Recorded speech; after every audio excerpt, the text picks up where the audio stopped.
Teachers, if I said the letters SOR, would you know what that means? I'm sure you do. The science of reading is a buzz right now in schools all over the country. And despite what you may have heard, science of reading is not just about phonics or decoding. It encompasses the entire reading process, which of course includes comprehension. So, what does the science of reading have to say when it comes to comprehension? In this 3-part video series, we're going to break down exactly what the science of reading has to say about reading comprehension. So before we dive in, make sure to hit that subscribe button so you don't miss anything new from the Sierra Harris Teaching Channel. So, science of reading, comprehension, this is some big, heavy stuff, but we're going to break it down in this video series to make sure that you are getting all of the information that you need that will be actionable and ready for you to utilize in your classroom.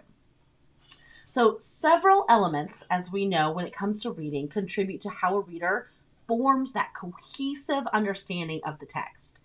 So the process of creating meaning, which is what we want our kids to do, takes place as the reader kind of navigates through the text under the influence of both the text itself and the surrounding context. So there's a lot of working pieces, basically, is what the research shows us.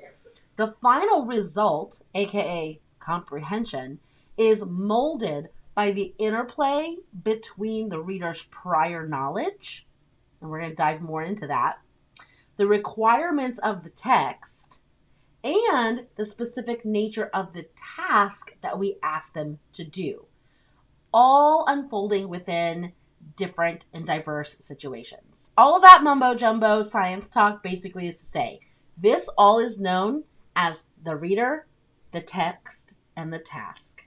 Have you heard that phrase before? Are those technically 3 different phrases? This is where the science of reading shows us how teachers should be breaking down and analyzing and providing support for our students when they are being asked to comprehend. So when I say the reader, the text, and the task, that's exactly what we're going to be covering in this 3-part video series. So today we're going to be talking about the reader. So our readers are our students, right? They're the reason why we are here. So every reader is different. We know that. So what the reader or what he or she brings to the text, what they bring to that book is based on who they are. It's based on a variety of aspects of who that reader is. And as teachers, we need to know all of these aspects about our students to be able to provide the exact support that they need and to be able to put in the correct scaffolds in place to support our students as well. So I told you that we're going to be talking about the reader today, and I'm actually going to break it down for you into 6 different components. So when I think about readers, or as we think about our students and our readers, these are going to be the 6 different lenses that we need to be looking through and analyzing our students in order to be able to find deficits or to find needed scaffolds to put into place to support our students when they are being asked to comprehend. So we're going to break this down into 6 different pieces. All right, so starting with number 1. Number 1 is mental processing. Pretty basic, right? Does the reader have the attention, short-term working memory, and the critical and analytical skills to understand the material, right? Note that these capabilities can vary from day to day. Like, think about us as adults, right? There are some days where my mental capacity is at an all-time high, and then there are some where it's at an all-time low.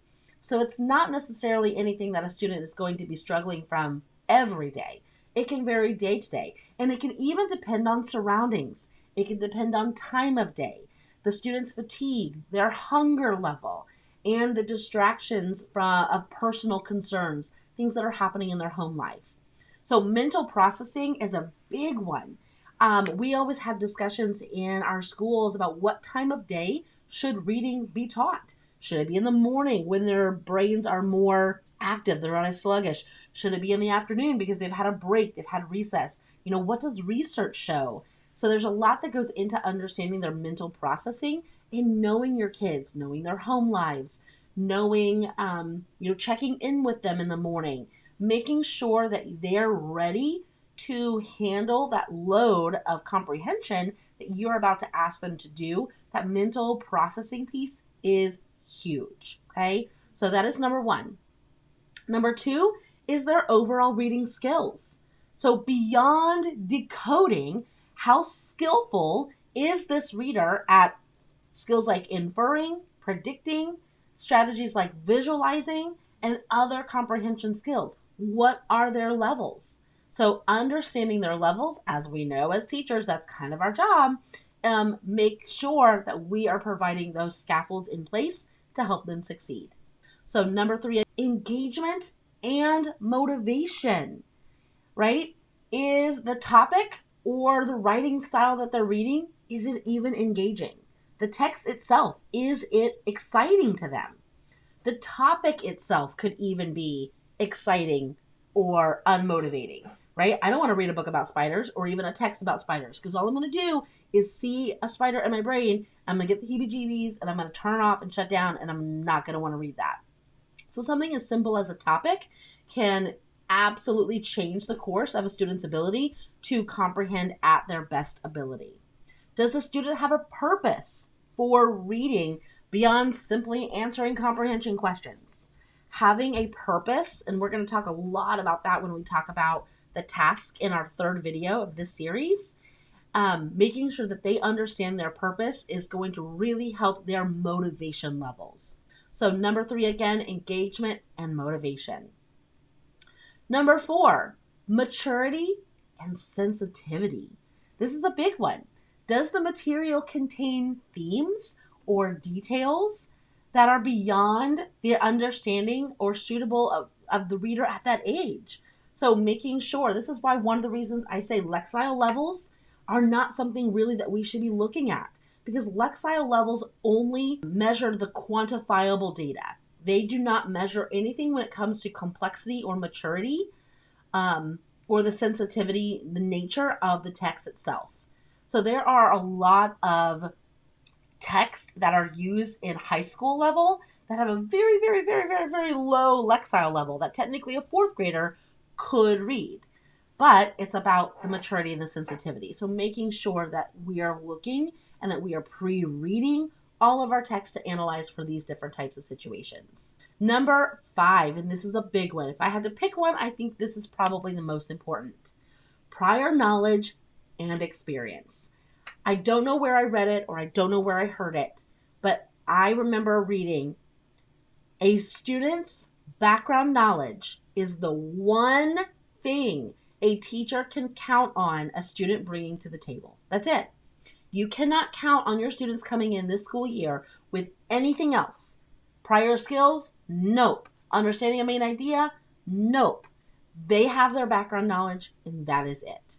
So we have to make sure that we are utilizing and connecting to and building that background knowledge to help them utilize that when they're comprehending. So does the full understanding of the material depend on their prior knowledge of that topic that they're about to read about, or even the genre? Do they have any background knowledge to connect to? So can connections be made to other learning or other experiences? Does the student's cultural background, and I'm kind of getting ahead of myself, impact their interpretation? Like for ELL students specifically, consider their first language interference and exposure to that English vocabulary. So background knowledge is huge. If we're not taking the time to break down, connect, and support their understanding to background knowledge, then what they're learning and reading isn't going to have the impact that it can have as they read. All right, and number 6, our last one, I mentioned it already, is culture. Culture is so important. A reader's culture can significantly interfere and influence a student's ability to comprehend a text or a book due to its impact on things like language, context, perspectives, and also just overall familiarity with other cultural references. So there's so much that can go into a student's culture, their language and vocabulary, the contextual understanding, cultural references and allusions, things that we take for granted and don't even think about. A student from a different country they're not going to pick up on that. Looking at things like perspectives and worldviews, society norms and values, that's a big thing too. What we value in America could be different from what they value in China.